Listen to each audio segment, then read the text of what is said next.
नमस्कार, मैं हूं राहुल शर्मा। आप देख रहे हैं SPN न्यूज। स्वागत है आप सभी का हमारे इस खास प्रोग्राम में। प्रोग्राम की शुरुआत कांग्रेस पार्टी महासचिव प्रियंका गांधी से।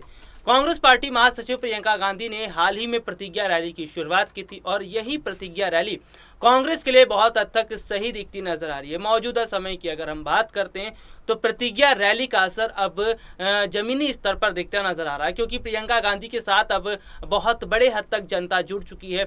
और खास तौर पर अगर हम यहाँ पर बात करें तो उत्तर प्रदेश की जनता ने प्रियंका गांधी का साथ देने का मन बना लिया है। उत्तर प्रदेश की जनता ये समझ रही है कि प्रियंका गांधी मसीहा है और प्रियंका गांधी ही है जो फिलहाल वक्त को बदल सकती है। दरअसल उत्तर प्रदेश के अंदर लोग, जो जनता है, वो योगी सरकार से परेशान है, क्योंकि योगी सरकार ने केवल वायदे करने के अलावा कुछ नहीं किया।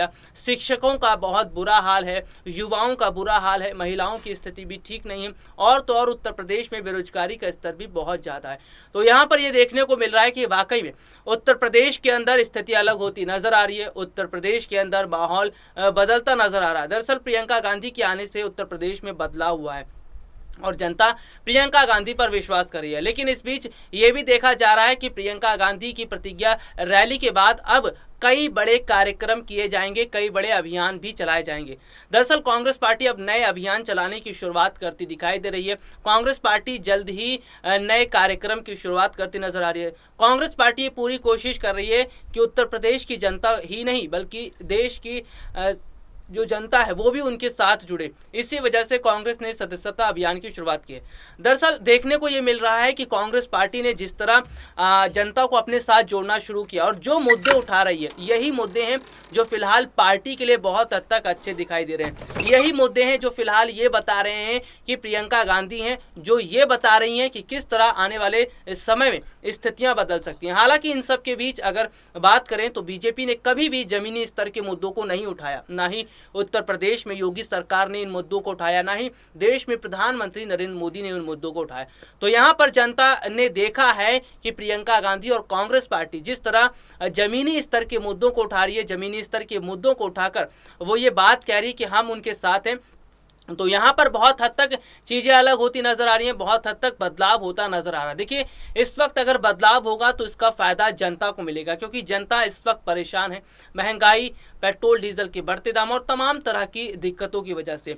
लेकिन फिलहाल अगर बात करें तो उत्तर प्रदेश के अंदर ही नहीं बल्कि देश में कांग्रेस पार्टी जिस तेजी से आगे बढ़ती जा रही है और जीत के जिस रथ पर सवार है, उससे कोसों दूर बीजेपी दिखती नजर आ रही है। बीजेपी मुख्यालय की अगर बात करें, पार्टी कार्यकर्ताओं की बात करें तो पूरी तरह सन्नाटा पसरा हुआ है।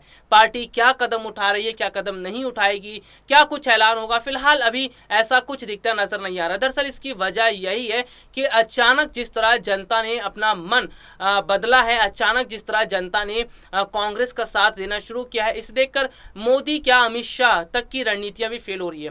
बीजेपी के चाणक्य अमित शाह माने जाते हैं और उनकी रणनीतियां, उनकी चाणक्य नीति कभी विफल साबित नहीं होती। लेकिन बीते कुछ समय से अमित शाह की चाणक्य नीति विफल साबित होती नजर आ रही है, क्योंकि अमित शाह की चाणक्य नीति पर जनता पानी फेर रही है। सबसे बड़ा उदाहरण पश्चिम बंगाल में ही देखने को मिला था कि जब पश्चिम बंगाल में विधानसभा चुनाव थे, उस दौरान देखने को मिला कि बीजेपी ने अपनी तमाम फौज उतार दी। तमाम बीजेपी के नेता चुनाव के समय दिखते नजर आए, बड़े स्तर पर रैली की गई, लेकिन क्या हुआ? कोई फायदा नहीं।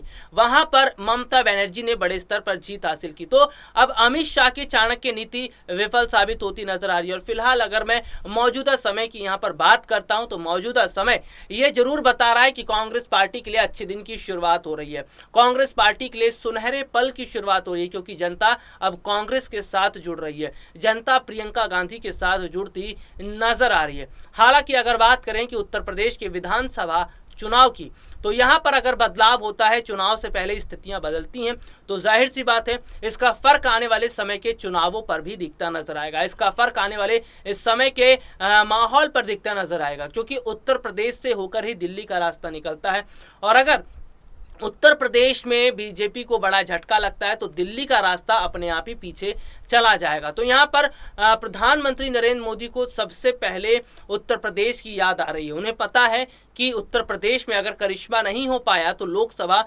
चुनाव उनके हाथ से चला गया।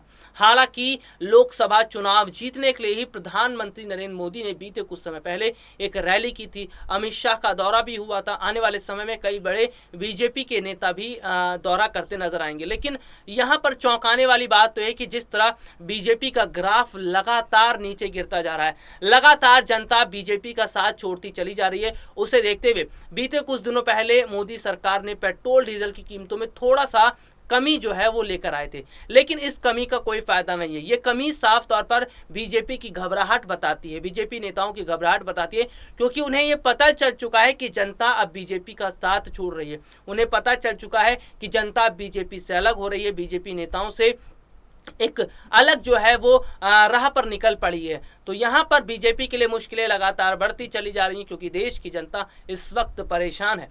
और परेशानी में जाहिर सी बात है माफ कीजिएगा, परेशानी में जाहिर सी बात है जनता कांग्रेस की तरफ ही देखेगी। तो यहाँ पर कांग्रेस के लिए बहुत अच्छा जो मौका है वो दिखता नजर आ गया। अगर कांग्रेस इसी तरह जमीनी स्तर पर उतरकर जनता की बात सुनती रहेगी, अगर जनता के मुद्दों को उठाती रहेगी, तो वो वक्त दूर नहीं कि जब लोकसभा चुनाव के दौरान भी कांग्रेस पार्टी बड़े स्तर पर जीत हासिल करेगी। हालांकि अगर मैं बात करूं तो प्रियंका गांधी पर अभी सस्पेंस बरकरार है। कांग्रेस पार्टी आलाकमान सोनिया गांधी ने यह तय नहीं किया है कि प्रियंका गांधी को क्या जिम्मेदारी दी जाए, क्योंकि अभी ना उन्हें मुख्यमंत्री बनाने की बात कही है, ना पार्टी में अध्यक्ष बनाने की बात कही है।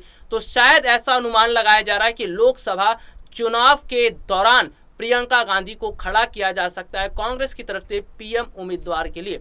और अगर ऐसा होता है तो बहुत बड़े अंतर से कांग्रेस की शानदार जीत होगी और प्रियंका गांधी बहुत बड़े अंतर से प्रधानमंत्री नरेंद्र मोदी को टक्कर देगी। 2014 जब मोदी लहर चल रही थी, देश में बीजेपी की लहर थी, और आज 2021 है, बहुत अंतर आ चुका है तब में और आज में। अब जो जनता मोदी लहर बीजेपी लहर नहीं देख रही, अब ये देख रही है जनता की मोदी सरकार कितने और जुल्म उन पर ढा रही है, कितने और जुल्म बीजेपी ढा रही है। तो यहाँ पर तमाम तरह से परेशान जनता एक बार फिर जो है नई राह पर निकल पड़ी है। और अगर लोकसभा चुनाव के दौरान कांग्रेस की तरफ से पीएम उम्मीदवार के लिए प्रियंका गांधी खड़ी होती हैं तो इसका बहुत बड़ा फायदा मिलेगा। दरअसल अगर हम बात करें तो एक समय इंदिरा गांधी का भी था, जब देश की वो महिला प्रधानमंत्री थी, तो वहां पर क्या देखने को मिला कि उस वक्त जनता ने उनका साथ दिया। तो यहाँ पर प्रियंका गांधी के साथ जनता दिखती नजर आएगी, यहाँ पर प्रियंका गांधी के लिए अच्छे पल दिखते नजर आएंगे। तो यहाँ पर एक चेन बनाने की शुरुआत की गई है, जनता को साथ जोड़ने का काम किया जा रहा है। और अगर लगातार इसी तरह जनता को अपने साथ जोड़ा जाएगा तो इसका फायदा प्रियंका गांधी को मिलेगा, इसका फायदा कांग्रेस पार्टी को मिलेगा। और कांग्रेस पार्टी लगातार ये काम कर ही रही है कि जनता का विश्वास जीता जाए। जनता का विश्वास जीतने में जितनी कामयाब कांग्रेस पार्टी होगी उसका उतना अच्छा जो है प्रदर्शन दिखता नजर आएगा, उतना अच्छा माहौल दिखता नजर आएगा। तो फिलहाल यहाँ पर बात करें तो चुनाव अगले साल से शुरू हो रहे हैं और चुनावों में कांग्रेस पार्टी के लिए अच्छी जीत दिखती नजर आ रही है। आज के लिए इतना ही, आपसे फिर मुलाकात होगी, तब तक के लिए इजाजत दीजिए, नमस्कार।